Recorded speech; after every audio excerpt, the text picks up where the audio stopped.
Well, hello there. Today in this video, I want to talk about a quick concept about where does peace really come from? Peace.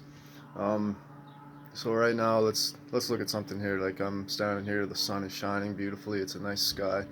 The weather's nice. I'm feeling good. I'm feeling pretty relaxed. I'm feeling pretty good. I'm healthy. I'm got water right there. It's good to go. So I got nothing to complain about in this moment. So. But let's pretend like I had something on my mind or something, and I could be like totally miserable right now because I could be like, thinking about. I'll have a lot of stuff on my mind. You can think about the past or be worrying about the future, or someone said this to you yesterday, and this is we're gonna go a little deeper with this. I know you've all heard this message before, but to take a little bit further, and maybe this message ain't for you because uh, but for whoever it is, if you're watching, then it's probably for you in some way or other. So, anyway, what I'm saying is like it's really nice here, but you could be miserable because of what's going on in the mind, right?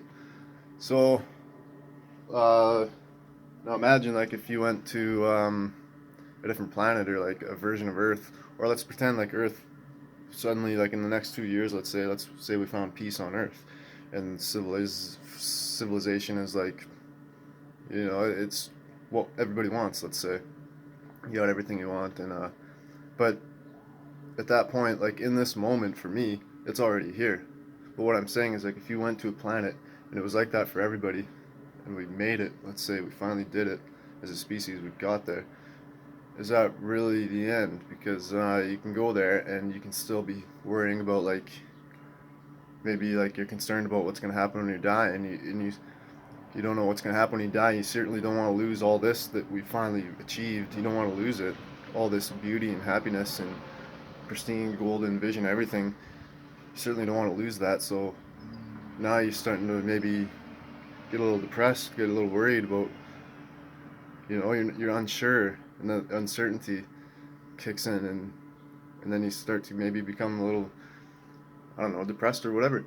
Or you could be thinking about like the past. You could be thinking about what Earth used to be like 10 years ago, or in the whole thousands of years it was like that, and you start to get sad or whatever about that, and even though you got everything you want here, you're thinking about.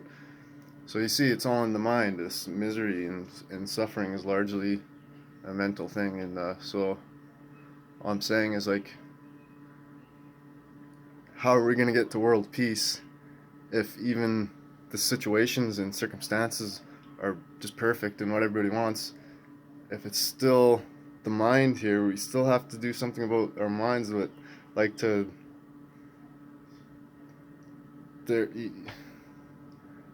that want certainty and that want you just can't get it in the realm of situations. You can for a while, and maybe we're all really happy, but if we're attached to experiences, sooner or later there's going to be suffering because of the imagination.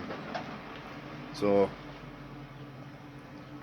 the only way we're going to get to peace, and in a sense it's already here, but uh,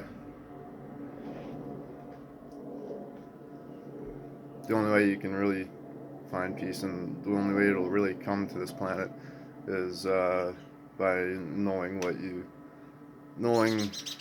where your home is and what you truly are, which is so much more deep than what you see going on here and stuff. And this is a beautiful expression of that place. But you don't want to get attached to the fleeting appearances. You want to know what you are at the deepest level, and then at that point,